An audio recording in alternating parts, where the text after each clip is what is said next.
Hey guys, I just watched a movie from the 1980s. This is a 1980s cannibal thriller directed by Antonio Margheriti, who you might know from Inglourious Basterds. At least the name was referenced by Quentin Tarantino in Inglourious Basterds. And I'm a big fan of these exploitation, old Gallo movies from the 70s, from any time period. But there's something especially charming to me about these films because there is a horror element at play, but it's less about what's scary and more about what is this beautiful imagery and how you can convey that. And sometimes it's just exploitative, and sometimes the exploitation is really well done. And I want to discuss that because it's interesting. I saw the movie Sound of Freedom recently. I don't really need to completely discuss that because that honestly seems like a diss at that movie. And I thought that movie was fine telling its story, but it had exploitation elements.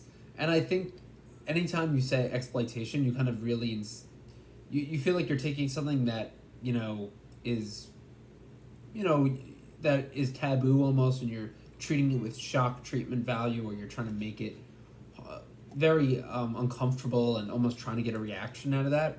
But I feel like with a movie like Cannibal Apocalypse, you can do something like that because this is a totally different story. This is a story about a veteran, which honestly could also be seen as very offensive. It's a Vietnam veteran who comes home from the war, and he witnessed like a bunch of people, and this is at the very beginning, a bunch of his fellow prisoners of war being attacked by zombies or a zombie flesh-eating virus.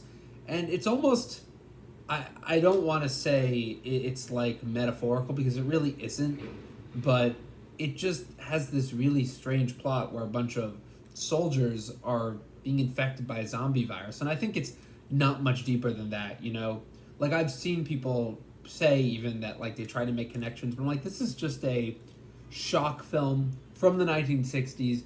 They made tons of movies like this.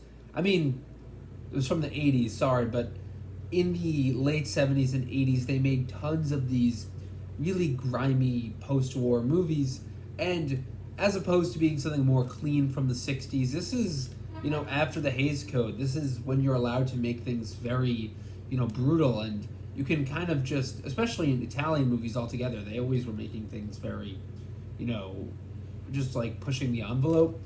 But this film is just so random. It's so crazy. John Saxon just plays a Vietnam veteran who finds out that one of the soldiers from his unit is back and is like lost his mind, and then we find out that he might have a zombie virus, and it's just kind of crazy. And there's all these other subplots. I don't think this movie's great or anything. I think it's somewhat charming, and then the end it kind of spirals into craziness. I think this is just a fun movie if you want to watch a movie from the 80s. If it came out today, I would probably say this movie is like ridiculous, but there's this, charm to it being a B movie that you can kind of just put on, and there's a novelty quality to it. So, Cannibal Apocalypse, do I recommend it if you're in the mood? It's not like Cannibal Holocaust, which is honestly much harder to watch because there's a lot of violence towards animals in that, and just cruelty. This movie is more just fun zombie action, so check it out if it's a movie for you, but that's my take on it. So thank you guys for watching, and let me know what movies you want to see reviewed next.